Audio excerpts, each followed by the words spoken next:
What's up, guys? Welcome to our 10th episode. Yes, our 10th episode, even though it feels like our 20th because we put out mini episodes instead of just, full-length episodes. So this is like our 16th or 17th episode, actually, but let's pretend it's number 10, guys. Let's keep it the theme. Yeah, so we did not put out a Morbid Mini last week. Yeah, just to put it out there, we are two very, very, very busy women. And we're out there working hard, making a living. So sorry if, sometimes something will come out a little bit later than expected, but we're still here. We're still doing it. We just wanted to really spend some extra time preparing for our 10th episode because, we wanted it to be like a special occasion. Yeah, so this is exciting for us. And yeah, I'm super excited. Also, I don't know if we mentioned this already, but this is Tale of Two Dead Girls. Did we say that? We didn't. This is Tale of Two Dead Girls. Welcome. Yes. We're a podcast. And we talk about true crime and paranormal stuff. And all things spooky and weird. All the little ghosties, all the little serial killers, all that good stuff. Aliens. Yeah. Speaking of aliens, yesterday... That's exactly what I want to hear. Yesterday, I was going home from getting my hair done, and I don't know what it was, okay, but I saw, like, a bright blue light with, like, a green tail. What? Like, kind of falling and then disappearing. Like, it didn't fall to the ground. It was in the sky. Or was it going up? I can't remember if it was going up or down, but it was close. It was close to, like, where I could see, and it was big. It was, like, a big blue light with, like, a green tail, like, if it was just shooting. And so it was, like, a shooting star? I don't think it was a shooting... Like, in that area of the sky? No, it was closer, because the shooting star, you see it in the distance, but this thing was, like, close, and I've seen shooting stars before, and I've seen, like, meteors or asteroids or whatever, falling, but I've never seen that before, and I could not, like, figure out what that could be. Damn. Speaking of that, there was, like, one night that I was, like, at my parents' house for, like, a long time, and I didn't get home till, like, 2:30 or something, and my boyfriend, Brandon, he's, like, woke up the next day and was, like, did I get abducted by aliens last night? And I was like, what? Oh my God, yes. I don't know. I was there with you, like, the whole time. Like, I don't remember that. And he just said, like, he saw, like, a bright light. I think he said a bright red light. And then, like, he opened his eyes and there was, like, aliens, like, all around him. And, like, it was super bright. And then he just, like, woke up. I'm like, what?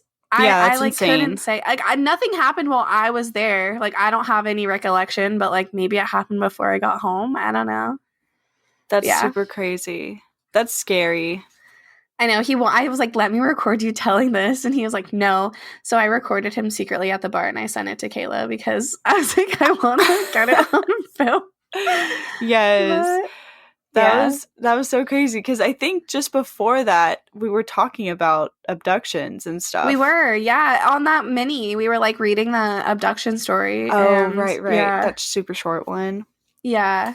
Also, side note, guys, I mean, I don't know what day you guys are going to hear this, but our 4-month anniversary was on June 28th. So, or was it? Is it 4 months? Oh, us? Oh, 5 months. It's 5 months. 5 months. Wait, 28th? No, it's the 3rd. The 3rd would be our... Our first episode was on the 28th. It was? Oh, really? Yeah. Oh, I thought January it was the 3rd. January. Oh, wait, but we wanted it to come out on the 3rd. We didn't tell people until the 3rd. But it actually came out on the 28th. 28th. But yeah, so fucking okay. Goes to show. Yay, how exciting. I need to like keep track of these things because I forget. And it's special. It's a special moment. I know you told me that last time, so I looked it up before this episode because like I want to be able to tell you. Yeah. Oh, cute. Also, I think we forgot to mention who we are. I'm Kayla. I'm Makaela. and that's us. We talk. We're a tale of two this dead stuff. girls. Yeah, forgot to introduce ourselves for anyone new listening. All right. Well, without further ado, I guess we'll just get right into these stories. All right. So, I'm going first today, and I'm very, very, very, very stoked about this story. I've been interested in this case since I was 10 years old. I saw the movie that was based on the story, and it became my favorite. I think my dad probably like rented it off of Netflix, like when you could rent CDs from Netflix, and it wasn't like an online thing. Yeah, like back then, Netflix I remember was just that like, now that you say that. Yeah, you could just rent like DVDs instead of. I don't think it was online yet. I think it was just renting DVDs. Like you couldn't watch anything. You couldn't stream it online. Right. Yeah, I like completely didn't even remember that was a thing, like at all. Yeah, so long ago. That was like 2005. I'm literally living in another reality right now, like not even realizing. Yeah. So I think, he either had that or he either bought the movie for me. I can't remember. But like I wanted this movie on DVD. I took it from him. It was mine. I was so in love with it. And I've, just been obsessed with it ever since. So this is the story of the mass family murder of the DeFeos. Ooh. And dramatic sound effects. You guys might know this story. If you do know it, you'll know it by the title of Amityville Horror, also known as one of the greatest and misunderstood mass murders in history. That's so crazy. That's not even the same kind of. Isn't that fucking dun dun? Yeah, there we go. I'm just do. That's like Twilight Zone, isn't it? Yes, I love the Twilight Zone. Side note, guys, Twilight Zone is like one of my favorite shows ever, and I have every season of the original on DVD, and I love it. Wait, that's so cool. I don't think I've fully seen an episode. I only knew of it because of Disneyland. You should watch it. I think it's on Netflix. Or it's on Netflix or Hulu, but It's so good. Honestly, like nothing can ever be that good to me. I don't know what it is. It just really does it for me. Aren't they remaking it? They remade it twice, but I will never have respect like the original. All right, it's just like it's one of a kind. Nobody can remake that. I don't know. I'll have to watch it. Damn. Okay, I love it.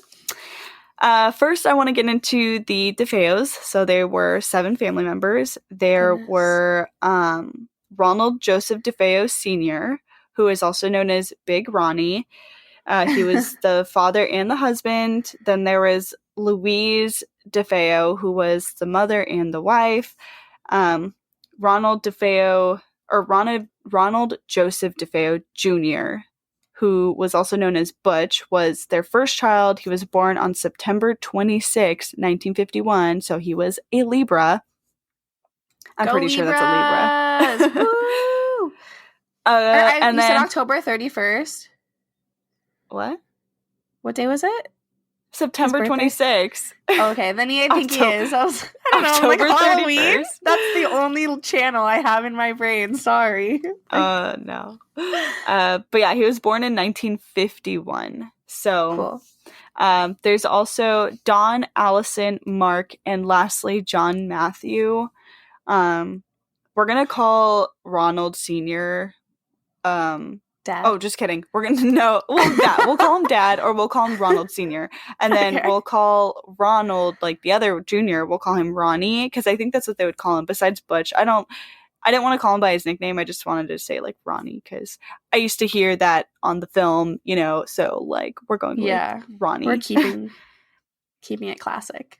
Yeah. Okay. So some backstory on the family. Growing up, Ronnie had it pretty hard. He was their firstborn, so his dad pretty much expected more from him, and he wasn't afraid to discipline him in the cruelest of ways. He was awful. One minute he'd be hugging Ronnie, then the next he would be throwing him across the room. Ronnie actually held a 12-gauge shotgun up against his dad's head during an argument and even pulled the trigger. Like, he wanted to kill his dad, but the shotgun failed to fire. And then also I read that his dad, like, after Ronnie tried to kill him, pretty much, his dad, like, found Jesus or something. I mean, what a experience that must have been. Imagine that.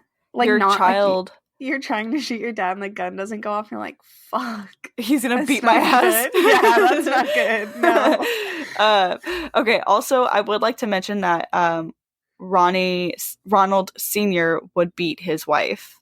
Oh my God. I hate this man. I hated him before, and now I really hate him. Yeah, he's awful. So as a child, Ronnie was extremely overweight and would remain so until his later teenage years when he began using amphetamines. His school life suffered because of his weight. Bigger kids would often make fun of him, calling him names like the Blob, Bucky Beaver, and Pork Chop. Like, those insults are... You can tell they're so, like... hurtful? Like, they're so hurtful. Yeah. It's way to like, kill a kid's self-esteem, man. Because back then, I mean, today's day, if someone were to call me or call anybody pork chop, you'd kind of laugh at it. You wouldn't take that as a bad way, even though if they're trying to be mean. It's like, that word is just so outdated, too. It's like, you know that this is, like, a really long time ago. True. I mean, I guess it, like, depends on, like, how many times you hear it. Like, if every kid in school is, like, telling you that, you're like, damn, maybe I am a pork chop. I don't know. Like, that's, like, a hard one. Yeah. So, because of that, he would fight kids in his school, and he would usually come home with black and blue bruises. He also suffered from a superficial stab wound in the back when another boy attacked him with a knife. Holy frick, these kids are mean. Kids are what? Oh, the kids are mean. They're mean. Yeah, kids are fucking mean. To physically attack someone, like, damn. Evil. So there was a time when Ronnie seriously beat up his sister Dawn, and his parents arranged for him to meet with a psychiatrist. So he was beating people, his dad was beating him, and it was just a lot of physical abuse, I guess, in that house. So in 1956, Louise gave birth to their first daughter, which was Dawn. And then in 1961, they had Allison. 1962, they had Mark. And then 3 years later, in 1965, they had John Matthew. By the time they had John Matthew, they moved from their apartment in Brooklyn, New York, to a house in Amityville, Long Island, New York. Now, this house sat on 112 Ocean Avenue, and it was a 3-story Dutch colonial home built in 1925. Oh my God, hearing 112 Ocean Avenue gives me, like, chills, like... Creepy. Yeah, because I was just so obsessed with this case and the house on, like, when I was 10 years old, I would go on Google Earth and look up this address so I can see the house and I can, like, go through the neighborhood, and it was just so fucking scary to know that, like, all of the stuff that happened in that house, like, it's just that address just, like, makes my skin crawl. It's, like, creepy as hell. So the house had a pool. They also had a boathouse right at the edge of the Amityville Creek, which was, like, connected to their house. Well, not the house, but, like, on the property. But the most distinguishable characteristic of 112 Ocean Avenue was its dramatic front yard.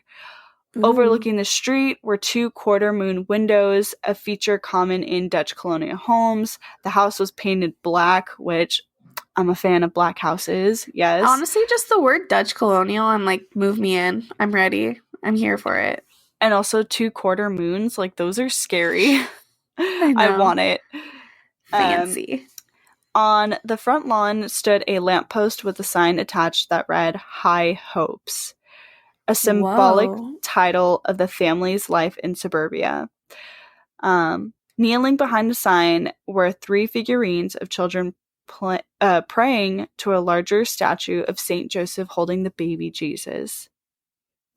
Little did they know, most of the DeFeo family would never be leaving the home. Jesus. Do you know if it was like a small town at that time? Or like, I don't know. Why would we? But so I was gonna do research on the actual property of the house, but I didn't mention this in the beginning, which I should have, but I'm gonna make this a part 2. So in this episode, I'm just gonna be talking about the murders, and then in another episode, I'm gonna talk about like the haunting part and also like the history of the place, because I believe it was built on like an Indian burial ground. Oh yeah. Damn. So, and then I can like get into all of that if it was like a small town and blah blah blah. So for sure. Okay, cool. Okay, so about 9 years later, I believe after moving in, around 6:30 p.m. on Wednesday, November 13th, 1974, Ronnie DeFeo, now 23 years old, went to Henry's bar in Amityville and shouted, "You gotta help me. I think my mother and father are shot." Oh my God. Ronnie and a small group of people went to the house, which was located near the bar, and found that his parents were indeed dead. One of the group, Ronnie's friend Joe Yeswit, made an emergency call to the Suffolk County Police. The men found the front door unlocked. Wow. Bobby Kelsky, which was one of the dudes from the bar, I believe he was from the bar. He might have been from like FBI. I don't know. Reading this shit and like doing this research was so all over the place. It was like hard to like figure out who was who. And it's hard because it's like such a like talked about story that there's so much information that you're like, what's real and what's fake. Like there's a lot of different versions too. Yeah. So like, yeah. But anyways, Bobby Kelsky led the group up the stairs into the master bedroom that was on the left. They turned on the light and saw a horrifying scene. The lifeless bodies of Ronald DeFeo Sr. and his wife Louise DeFeo lay sprawled out on their bed. The first victim was the father, Ronald Sr., who was most likely asleep when he was shot in the back and in the neck. Not gonna say he deserved it, but he deserved it. Oops. A dried stream of blood was visible on Ronald Sr.'s back. Louise's body was buried beneath a blanket, an orange blanket, and they're laying side by side. She was on the left side, he was on the right side. And she was shot twice in the upper body. Bullet trajectories show that she was awake and in the act of rising from her bed when shot. Soon after, the men discovered the bodies of the DeFeo children. Dawn and Allison were each shot once in the head at close range. Evidence shows that Allison had her head raised towards her bedroom door when she was shot. And some evidence does exist to tentatively support the scenario of Dawn being killed somewhere other than her bed and placed there after her death. Crime scene investigators discovered that Dawn had suffered a huge head wound and that brain matter and blood was on her pillow, bedsheets, and nightgown. So sad. Yet her white headboard, which was only a couple of inches from her head, was pristine. Okay, so it couldn't have been in bed. Yeah, but also, like, when evidence said that she was raised and looking towards the door, like, how is that? Like, it just doesn't make sense. Like, there's evidence of that, but then there's no blood on... It's so contradictory. Yeah, I don't get it. So, the lack of blood splatter was strongly indicative. Okay. The lack of blood splatter was strongly indicative that she had been shot somewhere else. Blood splatter was also found on a dresser and floorboards in the house, again demonstrating the possibility at least some of the shootings had occurred away from the beds. Damn.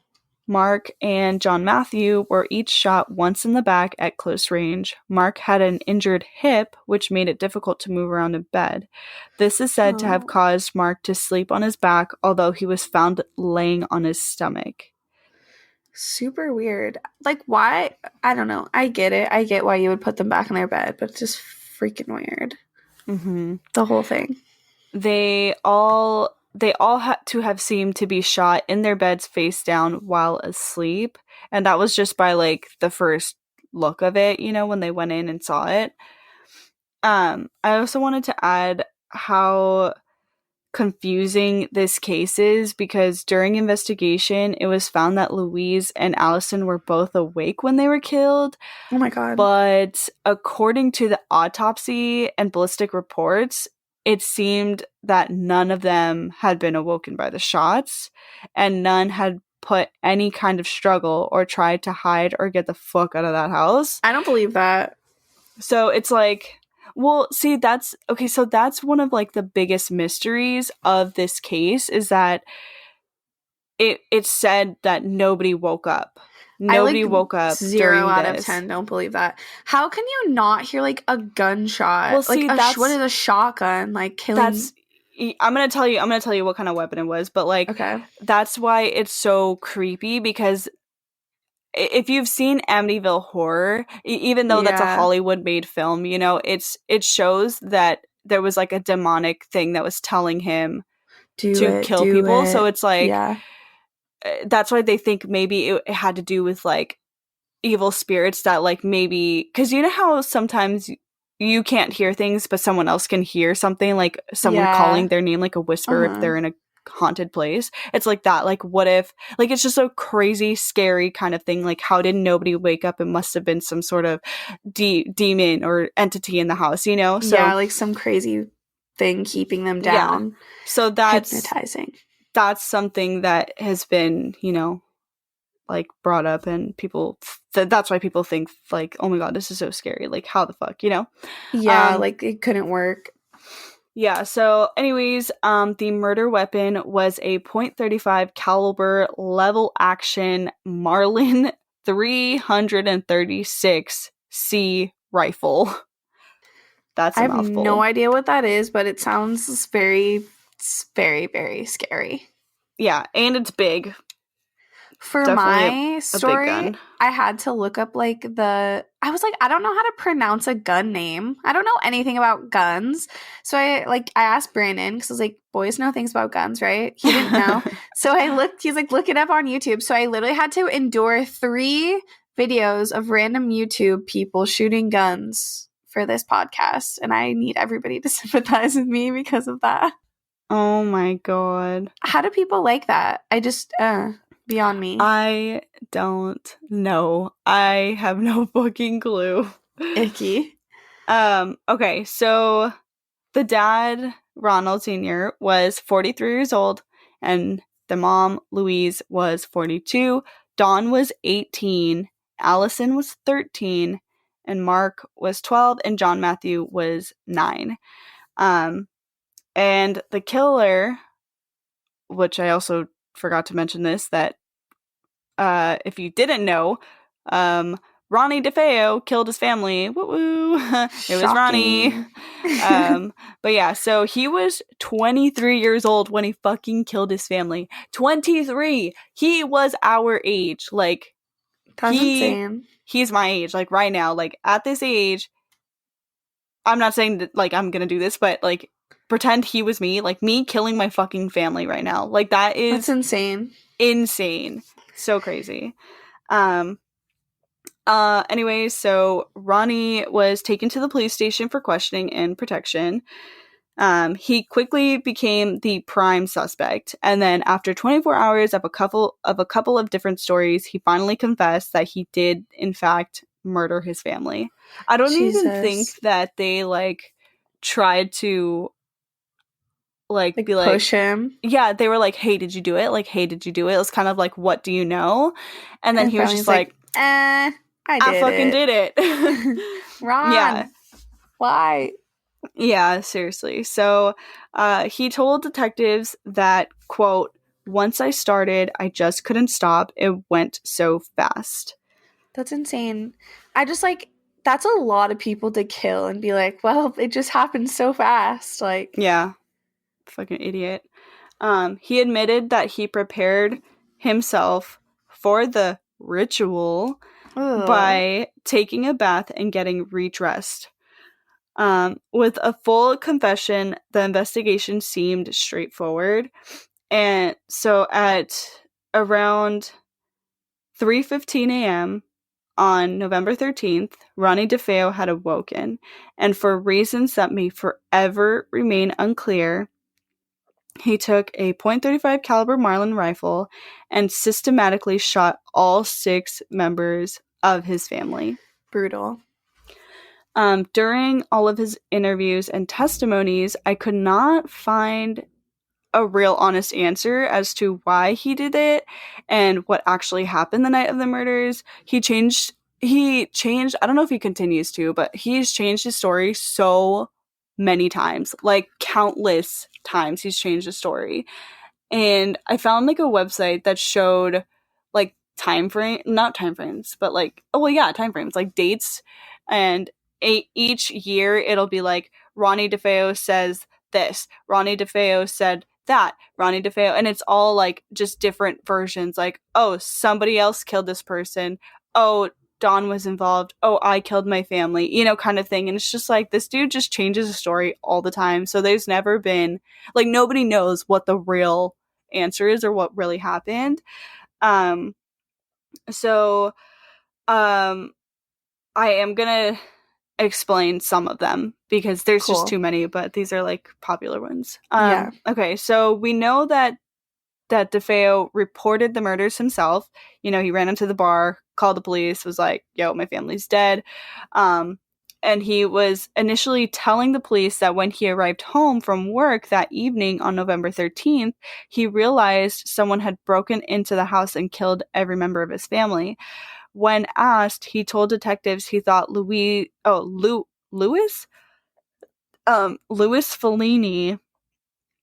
a mafia hitman, was responsible for the murders. The investigation, however, revealed that the murders had occurred in the morning, at which point DeFeo began saying that Fellini had an accomplice, that Fellini and an accomplice had shown up at the house that morning of November 13th, put a gun to his head, and forced him to watch them kill his family. Really? Like, he's a terrible liar. He's like, okay, if that doesn't work, maybe this'll work. Like, might as well try. Say they forced me. Yeah. During his trial in November of 1975, Ronnie claimed he was hearing voices telling him to kill them all. Apparently, he woke up at 3 a.m. by the voices and went into each room and shot every single one of his family members while they were face down in their beds and asleep. A psychiatrist testifying for the defense said that DeFeo had a dissociative disorder, which meant that he would have experienced the murders as if he was outside of his body or watching it happen, rather than experiencing them as he was committing them himself. Another version of his story, according to one interview he gave in 1986, his sister Dawn killed their father, which led their mother to kill Dawn and the other children before turning the gun on herself. It's the worst lie of all. It literally is. When DeFeo filed a 440 motion in 1990, however, he claimed that Don shot the majority of the DeFeos before he himself killed Don, and he maintains that his lawyer, William Weber, pressured him into the insanity defense they pushed at his trial. Sure. Did I say pressured? They pressured him, or did I say pushed? I don't know what I said. One of them. I don't know. They sound similar. Yeah. Anyways, according to another version of the story, Ronnie stated he was watching the film Castle Keep on TV, and during the movie he heard his family whispering. He felt they were plotting to kill him Around the end of the film, Ronnie said he was handed a rifle by a person with black hands. He then went and killed his family members, starting with his parents. William Weber has stated that after killing his parents, Ronnie shot his 2 younger brothers, his younger sister, and then went upstairs to kill Dawn, his older sister. So it seems to me like he's just admitting his own insanity. Like, yep. Yeah, pretty much. Concerning the murders that night, Ronnie stated in court, quote, "I couldn't stop if I wanted to, and I felt somebody was inside moving me." Jesus. So when I was doing some research about this, I also read that people think Dawn was the black hands giving him the rifle, because I think it was like neighbors or somebody, like, there was like they were like doing an investigation on Ronnie because they heard that he was like crazy, or like something was happening with the family, that they had like an undercover person just watching the house outside, and they saw Dawn wearing black, like all black, going into the house during the time that he said that he had like black hands giving him a rifle. That's weird. But why would Dawn do it? Like, I don't know. Okay, I'll tell you. Okay. So, the last story that I could find is that he says that Dawn and him went into their parents' bedroom, closed the door, they pointed their guns at their parents, but the dad was like, he was waking up and saw them and started to get up, and so Ronnie was like, oh fuck, if he gets a hold of this gun, he'll wrap that around my neck. Yeah. And the next thing he hears is a gunshot, and his dad was shot. Shocker. But he claimed that he didn't shoot him. He said that Dawn killed their dad, Ronnie shot him a second time, and then killed the mom. He then went downstairs to grab some money, told Dawn to not go anywhere and to not say anything to anyone, and that he would be right back. So he left, and while he was driving, he heard on the radio it was 3:02 a.m. I don't remember where he was going, but he like maybe it was to the bar. No. I think no, because this was at 3 a.m. He went to the bar at 6 p.m. Oh, okay. Yeah, so I think maybe this is when he was going to dispose of the evidence, like the weapon. Yeah, so I think that's what he was doing. So then he goes back home at 3:02 a.m. because I think it was very confusing what I was reading, and he just went back home at 3, and then he said he saw Dawn staring at him from the 3rd floor. She was just like staring at him. So he came in, and he saw all the kids were dead, and so he says that Dawn killed them. He said he saw Dawn's boyfriend in the house, and he probably helped her murder the rest of the family. I read that the boyfriend, when Ronnie saw the boyfriend like ran downstairs and like he just like disappeared. He just like left or something. What? Yeah, and I found a photo of William, that's his name, William Davidge, I think Davidge, his affidavit where he wrote that he knew Dawn hated her dad pretty much and was a troubled teen. He wrote that she was in love with him and wanted to move away to Florida with him, but her parents were super against it, so she was mean to them, and, they were always arguing. And so she didn't really have a good relationship with her parents because she like loved her boyfriend so much. She just wanted to run away with him, and they were just like, no. Also, she would just use Runny. she would use Ronnie for money and other stuff. She literally said that her only use for Ronnie was to use him. Well, she knows her place in this world. Go women. I did find through a reliable source that there is evidence that might prove Dawn was involved with the murders. Let's hear it. Official police laboratory reports show that Dawn DeFeo had partially burnt powder particles on her body, which meant that she may have fired a weapon the night of the murders.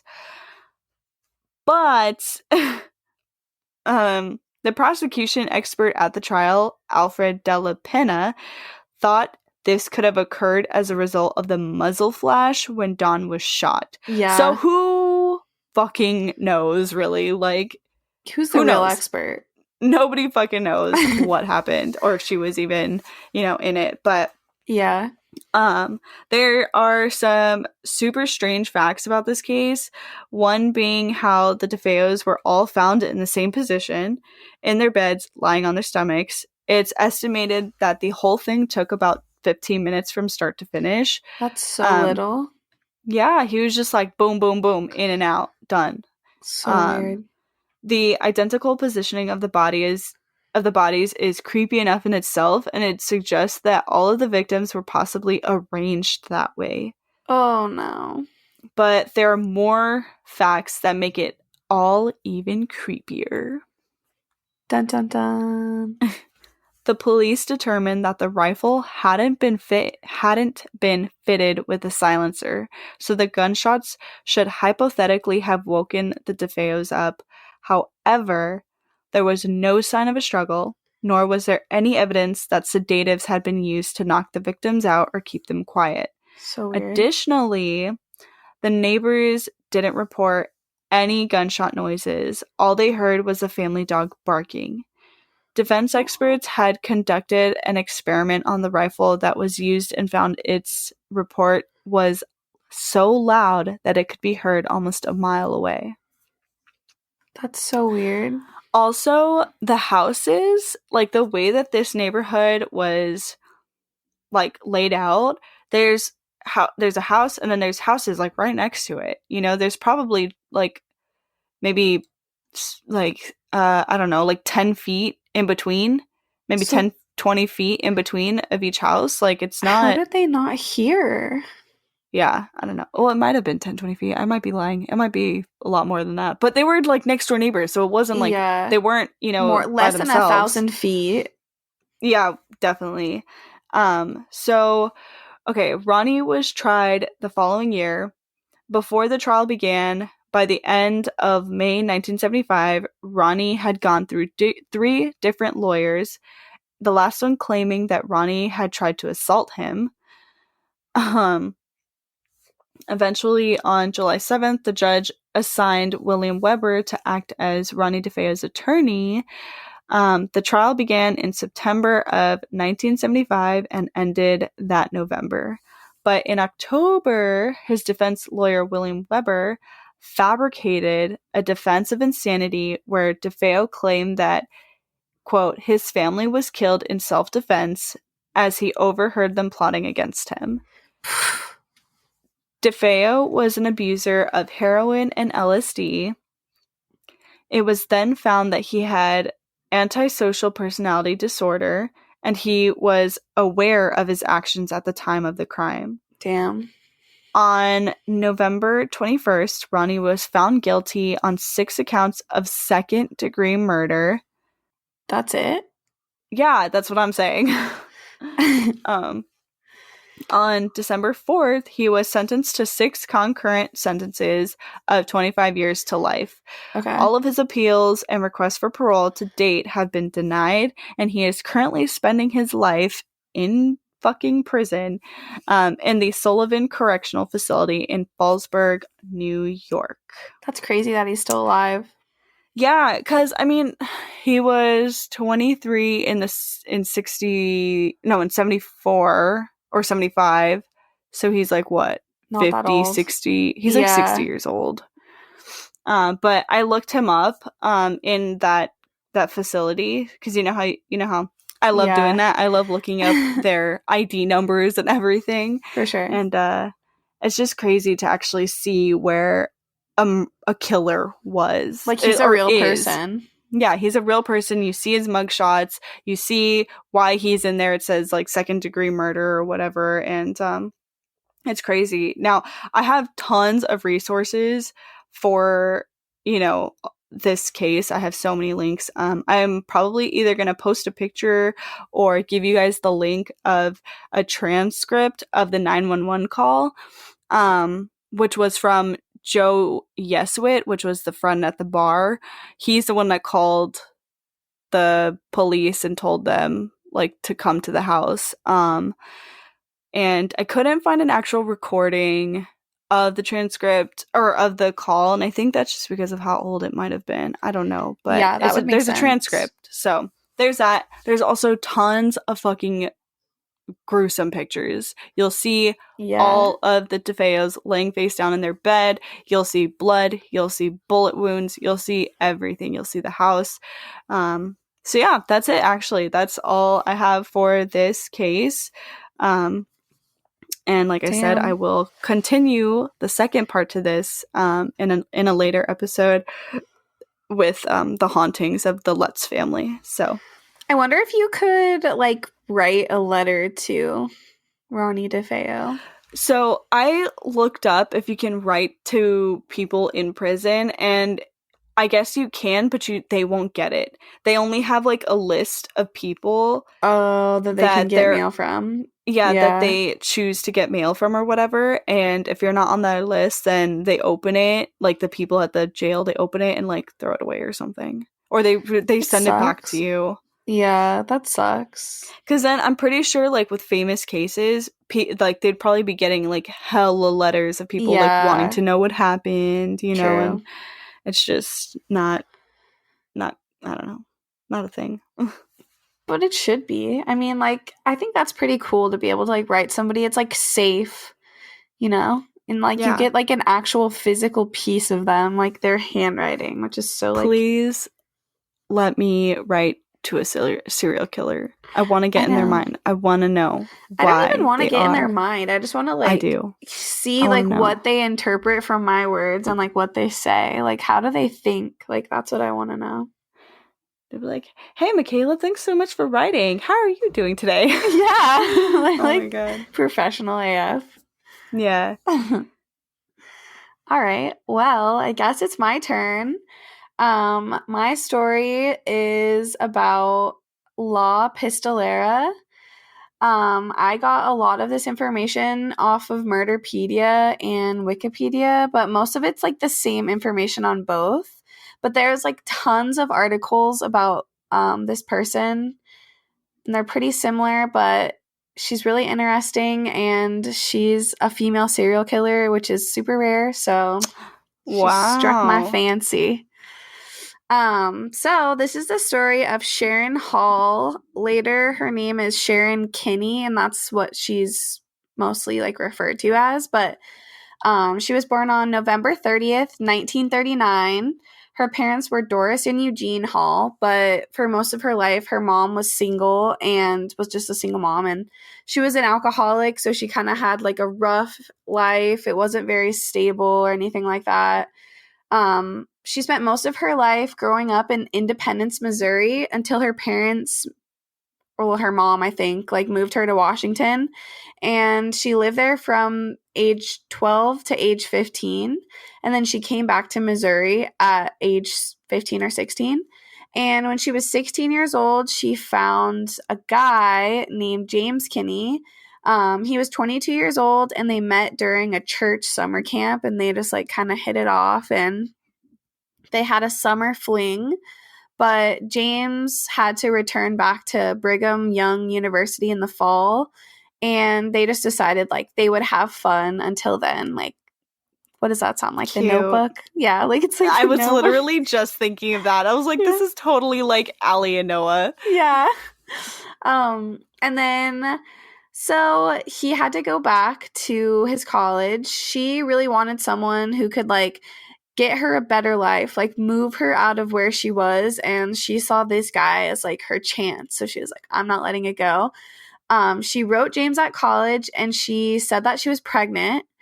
And because of that, James decided to take a leave from college, and he came back to Independence, Missouri.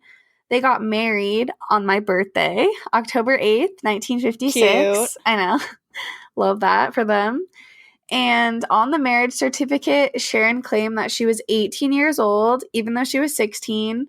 And she claimed that she was a widow due to one of her husbands dying when she was in Washington from a car accident. But she was only like, what, 12 to 15 at that age? So she would have to be like pretty young and be married.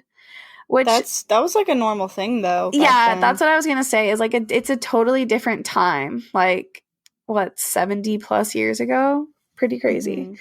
But due to her pregnancy, they got married and all that. They went to a Salt Lake temple and in Utah, and Sharon decided to join the Church of Jesus Christ of Latter-day Saints, or the Mormon Church, because James and his family were all Mormon. So if she wanted the guy, she had to get in, you know?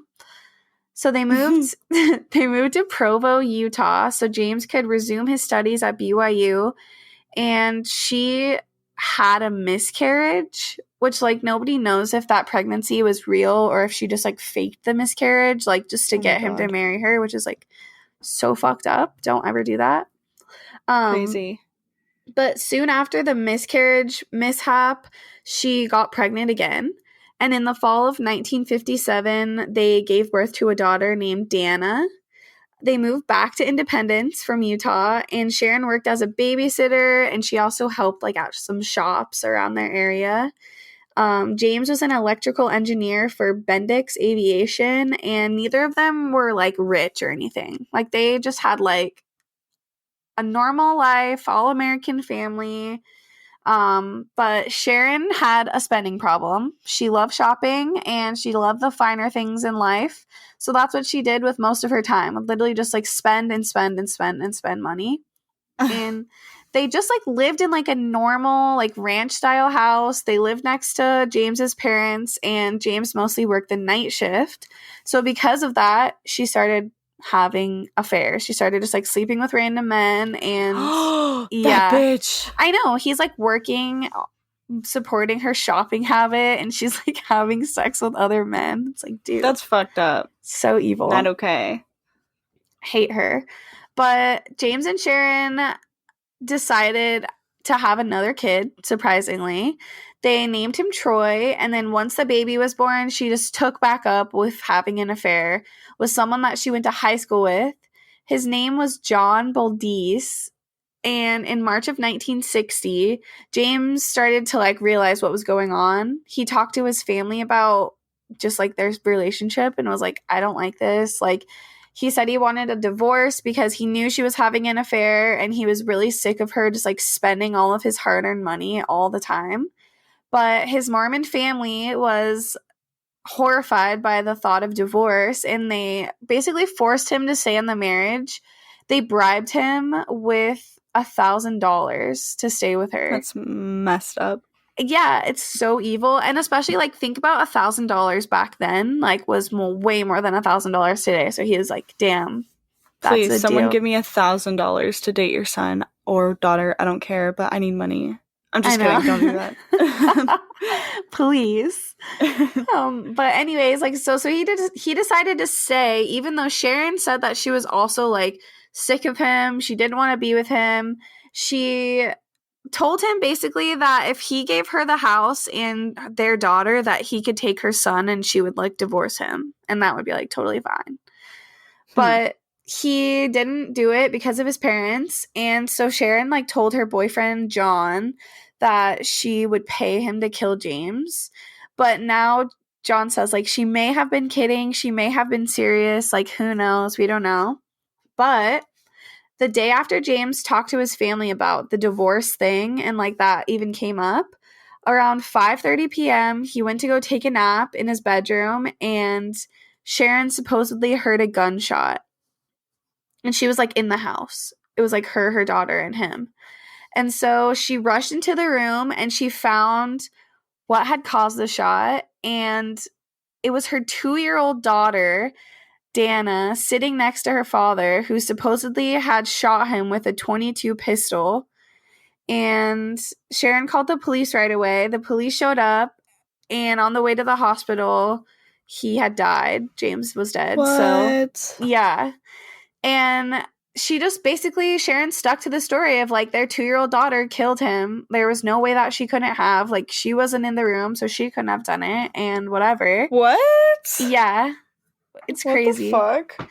So basically, the only thing that was, like, suspicious when the police showed up about Sharon was that it looked like she had been crying before they got there, but that would have, like, made sense either way if she, like, found him dead or if she killed him, you know? Like, she would still be sad, but that was the only weird thing they saw.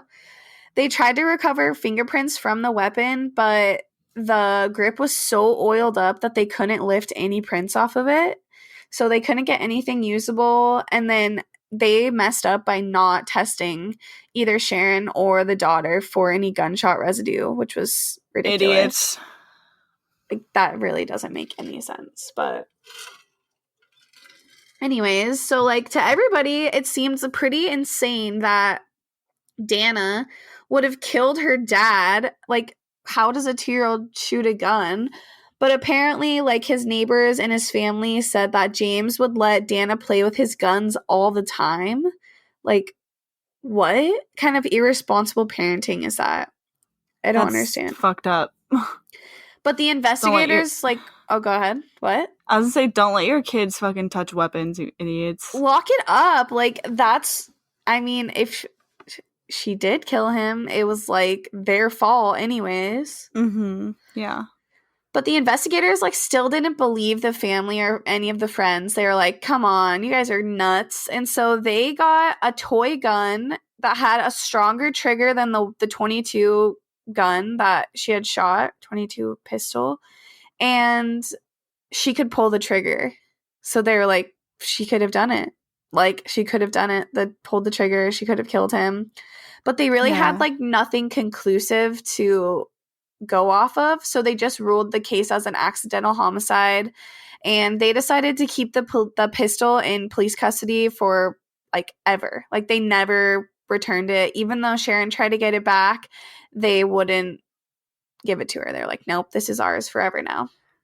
So she did what any shopaholic would do. She went and cashed that life insurance policy, baby. She did not. Yeah, she got a $29,000 life insurance policy for him, which in today's money is like $230,000. So fuck, nothing small. But with the insurance money, Sharon went to the dealership and she bought herself a new Ford Thunderbird. It was blue. And I love Fords. Really, do you? I have a Ford. I'm a Honda girl. I have a Honda Civic. Lover. But anyways. But wait, hold on. Can your car change colors like mine can? What do you mean?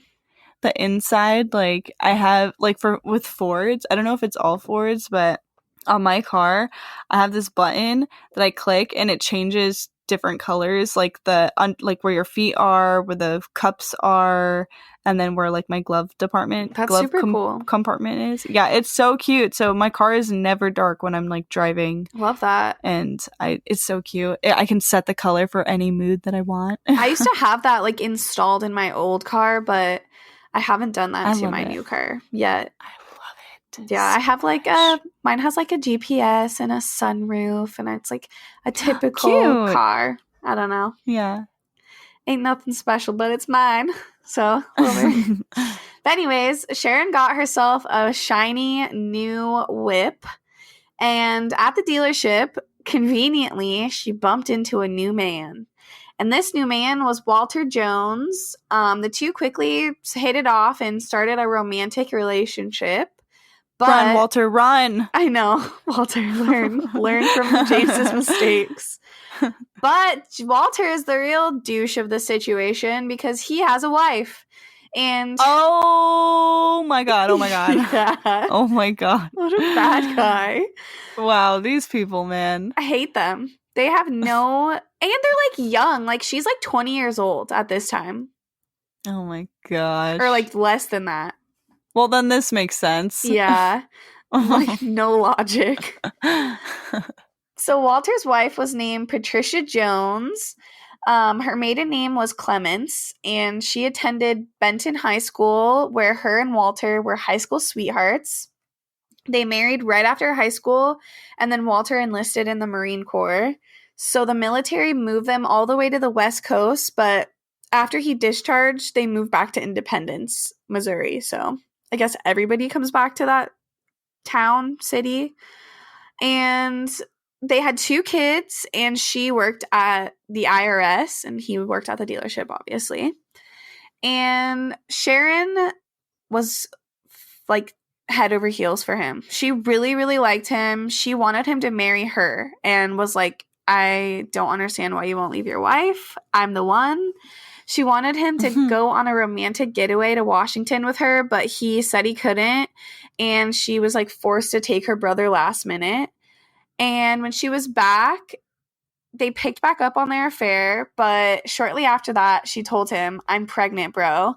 And that he was the father. And like basically was like, leave your wife now. Like, we're going to start a family. And he refused to leave his wife and instead broke up with Sharon. Was like, bye. Like, no. Bye. So not long after Walter had broken things off, his wife mysteriously went missing. What? Yeah. She never made it home, and Walter filed a police report the very next day. He started asking around to see if anyone had talked to his wife before her disappearance. He asked coworkers because they had regularly carpooled like every day, and they only knew that she had gotten a weird call before she went missing from a woman who wanted to meet with her when work was over.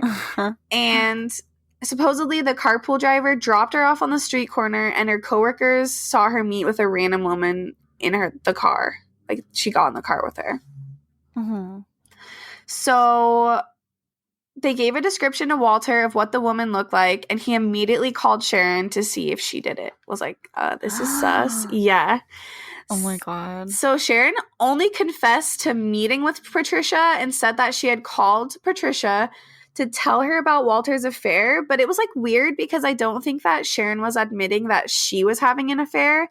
I think that Sharon was saying that her sister was having an affair so she could like take the blame like off of herself, you know? What the heck? Yeah, so she said that she met with Patricia, told her everything, and then had dropped her off at their home afterwards. But when she got to their house, she saw Patricia get into a guy's car, and it was a 1957 Ford, and then that was like the end of it. Like, she was like, all right, bye. So Walter had met with Sharon on Friday night, which was the night after Patricia had disappeared, and then that's when he asked her where his wife was, and at that point he even threatened her with a key to her throat. But oh my God, yeah, but she said like she didn't have, yeah, he was like trying to like, I'll cut you, but Sharon just said, like, I don't know anything. Like, I told you everything I know. You're crazy. But Walter was like, you better look for her. And she called her, of course, her old boyfriend, John. And they went on a search for Patricia. Right before midnight, they actually found a body in the middle of a secluded spot only a mile from where they all lived. John had been seeing Sharon, like, a little bit, like on and off, and he had admitted that he found the body, but that it was at a place where him and Sharon had gone on several dates before, like a secluded area, which is like, what are the freaking odds? And I think like I heard someone say that they were like getting it on in the car during the search, and Sharon like looked out the window and was like, is that a body? Like, oh my God. What and then like John went out there, and then she was like, you better not tell them, like, I was with you when you found it. That's so weird. Yeah. It's like the most sus ever. Wow. So police came. Weirdos. I know. These people are nuts, dude. So the police came to identify the body and found that it was in fact Patricia Jones. She was found wearing a black sweater and a yellow skirt. She had been shot 4 times with a gun, and you guessed it, it was a .22 pistol. And damn. I know. She had died from a gunshot wound that went upward through her head, but she also was shot in the abdomen and twice in the shoulder, so several times. And they could tell that at least one of the shots was fired at a close range because she had burns from the gunpowder that had been like up to her waist. So they're like, this clearly shows it. And they put her death at approximately 9 p.m. on Friday night, which was just a few hours after Patricia had talked to Walter. Sharon had talked to Walter. So it was like Super weird. And the police immediately were like, come on. Like, we suspect Sharon, we suspect John, and they suspected Walter. They're like, something's fishy here. So they were all questioned the next day after they found her. And Walter and John both provided statements about their previous romantic relationships with Sharon. And they both agreed to a lie detector test. But Sharon only agreed to provide a statement. She was like, no lie detector test at all. Not going to happen. Because she's the fucking criminal here. Yeah, she's like, they're going to catch me. Gotta be smart. So they questioned her again 2 days after she gave her statement, and nothing came of it. They like didn't get any information. Walter and John took the polygraph test, but they both came back saying that they were telling the truth, obviously. And they tried to question Sharon's brother, but he wouldn't cooperate with police. Like, he just silently sat there during the questioning and was like, I'm not doing that. I hate those. Like, how dumb can you be? Like, just tell fucking them. Talk. Just fucking talk. Ugh, that would drive me insane. If I was an investigator, I would just be, like, pissed. Like, I would be like, do you know anything? Do you know anything? Do you know anything? Like, tell me. Slam your fist on the table. Oh just, my like, God. turn bright red. So the biggest problem about the case and their evidence was that they couldn't find the murder weapon or the bullets that had gone through her. I think there was some like still lodged in her, but they couldn't find the ones that went like through. And wow. So like, how could they arrest Sharon if they don't have evidence against her?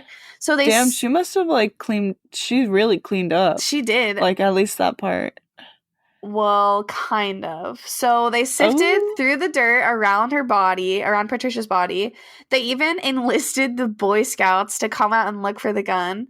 And what? Yeah. That's so cute. I didn't even know that was like a thing that you could do. Like, probably back then, yeah. I guess it makes sense. That's smart, though. Use the resources Boy Scouts? Yeah. That's so cute. Like, let's assist us in this murder, boys. They could get their murder patch. Oh, their murder patch. Yeah. We should make a murder patch. A Boy Scout murder patch. Wait, we should. I love this for us. Let's do that. Okay. Tell us if you'd wear that. Would you guys wear that? I want to know. I'll wear it. So the Boy Scouts came. They couldn't find it. They let us down, but they tried. It was a valiant effort. They dragged many of the bodies of water around the area where Patricia was found, but they came up with nothing. And then eventually they found a .22 caliber gun near where the body was buried. So I don't know how they missed it, but it was like buried into the ground, so it was like hard for them to find. Yeah. So Patricia's funeral was on May 31st, and what day did she die? She died on like a Friday, which was a couple days before, and I think that was a Sunday or Monday. But so her funeral was on May 31st, and Sharon was arrested the same night of her funeral. And they put in a request that, like, the police department or the sheriff's department or whatever, they put in a request that she be charged with second-degree murder. Her attorneys filed a writ of habeas corpus the next day. And a writ of habeas corpus, if you guys don't know, is just like basically saying that the person is wrongfully imprisoned and should have a hearing to determine if they should be released or if they should be imprisoned. And wait, what is that? Wait, I don't know how to say this. Did she like appeal for that? Is that what it like the right word for it? No, it's like way before appeal. So she hasn't been I don't think she's been indicted yet, which like she hasn't been charged or she hasn't been so I think this is just like the before, like she's just now being brought into custody and they're saying like this is a wrongful arrest, basically, like she shouldn't be in prison. Her attorneys like filed the writ. Yeah. Oh, of course, her attorneys. God, I hate that. It's I know. Like you like does the person tell their like lawyer and all of them that they're innocent, so they try to build a case, or does the lawyer know that they're guilty, but they still try to build a case saying that they're not guilty? I think commonly they know everything, and then they try and defend you based on that, and like, but they don't admit your guilt. So like, and it's is it all just about money? Like, because I would never want to fucking defend someone who committed a crime like that. Like, if you're innocent, then I will stand by you till the day I fucking die. But if you are guilty, you can kiss my ass. I'm not trying to help you not go to jail. Well, that's why, like, some people are prosecutors and some people are defense lawyers because, like, you know, some people take other things, but also, like, you're not really, like, defending the person and saying that. I mean, you are defending them. Like, don't get me wrong, you are, but you're not saying, like, they're innocent. You're just, like, raising reasonable doubt, like saying, like, is there a reasonable doubt that this person didn't do this? And so, like, they don't have to say, like, they're 100% innocent. It's just like, but this could and could not have happened. So is that, you know, really what happens? But yeah. So they filed that writ, and basically she was released on $20,000 bond. And her hearing wasn't until June 16th. So she was arrested on May 31st, and it was going to be like, what, a little bit over 2 weeks. And so the police came back and was like, we got to find some evidence stat so we can get this going and prove that it was her gun. So the police noticed that Sharon had stashed a box that looks like it would hold a .22 caliber gun at her home. And they arrested her again, and Sharon claimed that the gun that she had was mysteriously lost. So it wasn't the gun that she killed her husband with, or that the husband was killed with, because depending on what you believe, but I believe she killed him. But she definitely killed him. Yeah, like, their 2-year-old daughter did not do that. But anyways, she, like, never got that gun back. Like, they were keeping that forever. But her boyfriend, John, bought her another .22 caliber gun so that she would have it. So he admitted to that and basically said, like, I bought her a gun. And then so they were like, what happened to it? Like, we found the box. Now we can really get you. And she was like, it's just lost. It's gone. I don't know where. She claimed that she lost it when she was on that trip to Washington, and she was released again from jail on a $2,000 bond after they found that thing. These people suck. I know. It's like, get some damn evidence going. So she had an arraignment on July 16th and was initially denied bail, but the ruling was changed because the judge said there was no reliable evidence against her. So she got out again on a $24,000 bond in July, and they let her out mostly because she was going to give birth to a baby girl in January. And I think that was Walter's baby, if I'm not wrong. And she named her Maria Christine. So yeah, just a small blip in the story. Just another kid. Because how many kids does one murderer need? But as for Patricia's body, they did an autopsy on her to try and get more evidence, but the body had already been embalmed. So they couldn't test any stomach contents, and they later exhumed the body and tried to do a closer examination of, like, the stomach and what she ate and, like, all that, but they couldn't really find, like, anything conclusive. But still, they pushed, and finally they charged Sharon with both the murder of James, her first husband, and with the murder of Patricia Jones. And they said that the .22 gun was, like, the real tie between the two, and that, like, that's how they were going to prove that she did it. So during the trial for Patricia Jones, the prosecution called 27 witnesses, and the defense called 14 witnesses, like, excluding Sharon herself. She went up there too. The jury deliberated for 1.5 hours, and they stated that there were way too many loopholes in the prosecution's case, and they came back with a not guilty verdict. And even one person on the jury, after the thing was said and done, asked her for her autograph. And I have a picture of that. What the fuck? Yeah, I have a picture of her, like, giving an autograph out, like, at the Oh my god. court. Yeah. That's weird. Yeah, it's so fanboy much, like, damn. But the bad news is, for her luck didn't last very long, because that night she went right back to jail for the murder of her first husband, and they played the whole insurance money and affair card during the trial, so it showed her motive. The defense provided testimony showing how Dana could have killed her dad, and they also showed evidence that she could pull a strong trigger that was stronger than the trigger, like I mentioned before. But after 5.5 hours of jury deliberation, she was convicted, and then sentenced to life in prison. She started her sentence at the Missouri Reformatory of Women, and after the trial, some of the jurors said that the tie between Sharon and Patricia was never revealed to them, and that they also found 3 to 4 ballots from the jury that had been taken before the guilty verdict was reached. So it wasn't fair. They weren't given most of the evidence. They had no idea that Sharon had an affair with Patricia's husband or anything like that, or whatever was happening. And Sharon herself told the reporters that she felt the verdict was a mistake, shocking, and she regretted her previous enthusiasm for having a woman on the jury. She was like, there's a woman, I'll never get convicted. Oh my God. So her lawyers, what do they try to do? Bail her out. So they put a motion in to get her bailed out, and the motion was denied because you're not allowed to be released on bail on a first-degree murder charge, I guess. So they filed another motion stating that the jury reached their verdict by only speculation and with no substantial evidence. And the judge denied the motion, but the Missouri Supreme Court reversed the conviction. And they ordered a new trial because her defense hadn't been up to par, they said.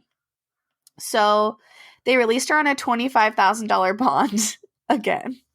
And it was posted by her brother. That's a lot of bonds. Yeah, it is. She owes a lot of money. But it was posted by her brother in May of 1963. So she was out again. And this fiasco has been happening for a while now.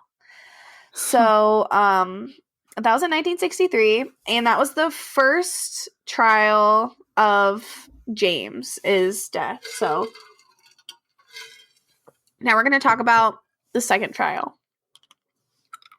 Sorry, I'm eating an ice cube. If you could hear that, I'll stop eating it. Anyways, her second trial began in March the next year, and the public wasn't allowed to be present during any of the proceedings, but they broke the rules quickly after, and then all the media was allowed to go in and film and stuff. So after a long jury selection, the judge being stuck between a rock and a hard spot to between either he had the choice of keeping the court for a way longer day, or he wouldn't be able to sequester the jury, which means that he wouldn't be able to isolate them after they left court that night. So basically it means that they wouldn't be able to separate them from seeing any of the publicity of the case. So watching the news or talking to reporters and talking to each other and all that, he wouldn't be able to do that. So basically the judge was like, whoop, I don't know what to do. Let's make it a mistrial. And so her second trial concludes. And so she has a third trial that was just 2 months later, and they wanted to, I know, this lady's crazy, but they wanted to death qualify the jury, which means that they would challenge any juror against the death penalty. So it took over 12 hours to pick the jurors.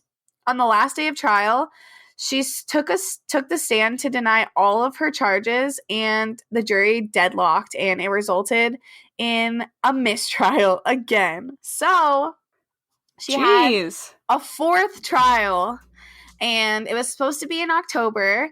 And while she was out on bond from the third trial, she ran away to Mexico with some man, her love, Francis.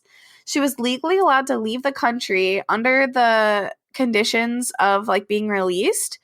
So she wasn't technically breaking the law, but she was allowed to leave on the conditions of being released, but she had signed a contract with the bond company, and that stated she would not leave the state of Missouri under any circumstance.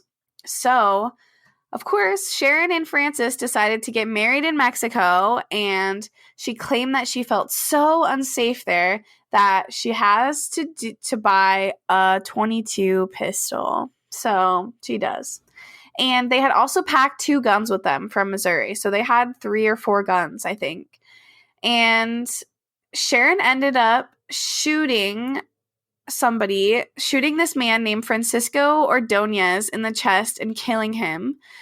because why? she went to acquire money from him. So they needed like either medicine or money or both, I think. And so she went to the bar and found some man, and they went back to his hotel room. And basically, like, they were just going and, like, talking, and then he tried to make, like, a move on her. Obviously, they were, like, drinking and stuff, and she said that she was forced to shoot him. She said that she laid down, she took off his jacket, and he got her a glass of water. After a while, she started to feel better because she claimed that she wasn't feeling well, and told him that she was going to leave. He made some advances, and then she pushed him away. He hit her and then put his knee on her stomach. So she... Ouch. Yeah. But who knows if it's true, because I don't think there was, like, evidence of it. But he covered her mouth so she couldn't scream. But she managed to throw him off onto the floor and pull the gun out from her purse, and she fired. She said she didn't know how many times, but 1 or 2. And the kicker is that she also shot a hotel employee named Enriquez because he entered the room after he heard the shots and was like, is everybody okay? But I don't think he died. I think he just, like, was injured. But okay, good. So the police came to the scene and was like, what the hell, dude? What are you doing? And they immediately didn't buy her story, and they said it was a robbery gone wrong. So she was arrested on murder charges and assault with a deadly weapon. She said that she feared for her life and she had to fire, but the police found tons of shells and guns in her and Francisco's room, or Francisco's hotel room, and also in the hotel room that she had with Francis too. So, like, they found tons of evidence. And they even matched the ballistics to one of the guns that they brought with them to the gun that killed Patricia Jones. So... wow. What are the odds? But double jeopardy, so they couldn't recharge her on the Patricia Jones thing. Like, it was too late, and that was done. But they could still take, like, the trial for her husband was still supposed to happen. But they placed her in prison, in a Mexico City prison, and her attorney filed another writ of habeas corpus saying that it was her constitutional right to shoot in self-defense. But nope, they didn't buy it, and she was sentenced to 10 years in prison. And she tried appealing. Yeah. And they have, like, a weird system there where, like, so she tried appealing her sentence, and instead of, like, appealing and, like, saying, like, oh, you're innocent, they added more time to her sentence. So they added 3 years on. Yes. I know. Here for that. And in the women's prison, that's where she got her nickname, La Pistolera, which also supposedly means the gunfighter, I believe. Also, some people said it means, like, the gun holster, and, like, it just means, like, different things in different areas, I believe. But in October of 1969... what? Wait, what is it? What is it called? La Pistolera. Oh. So, after she was convicted for 13 years, in October of 1969, Sharon had come up missing from a routine check, and she wasn't seen for a second roll call either.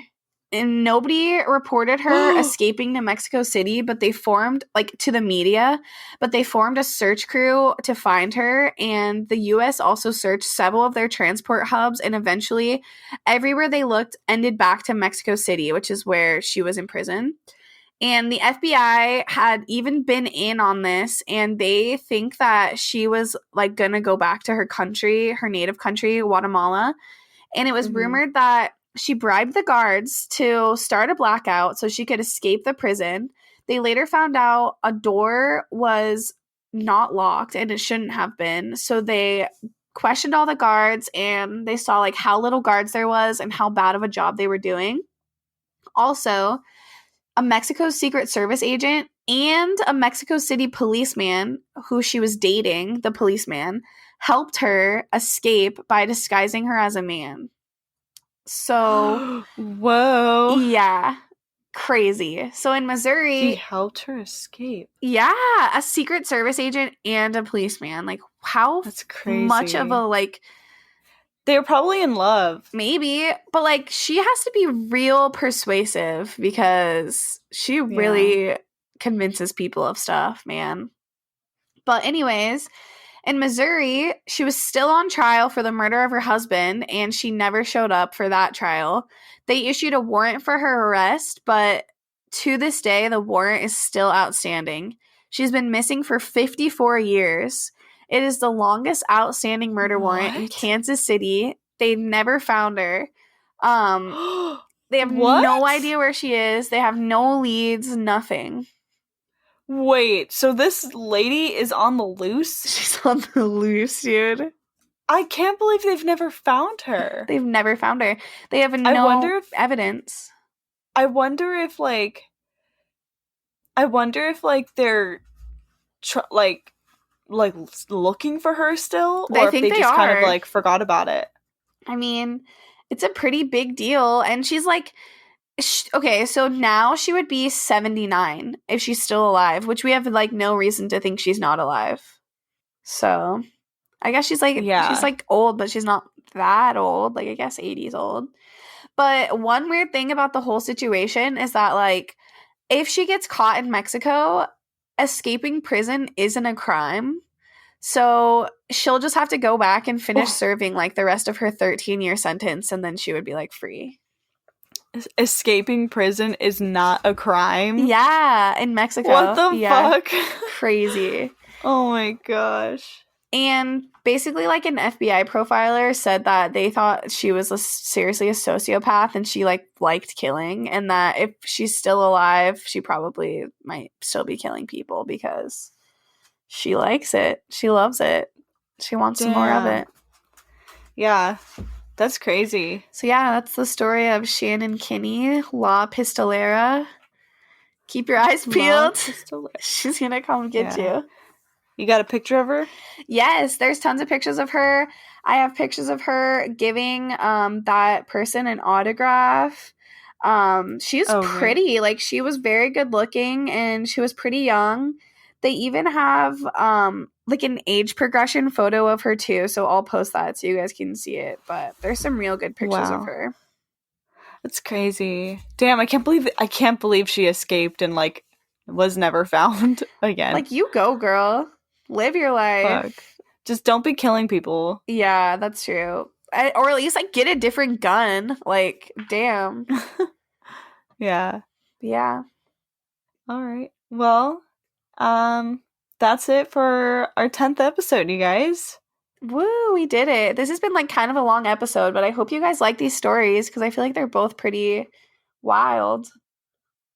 Yeah, definitely. Also, we probably should have mentioned this in the beginning, but we have stickers.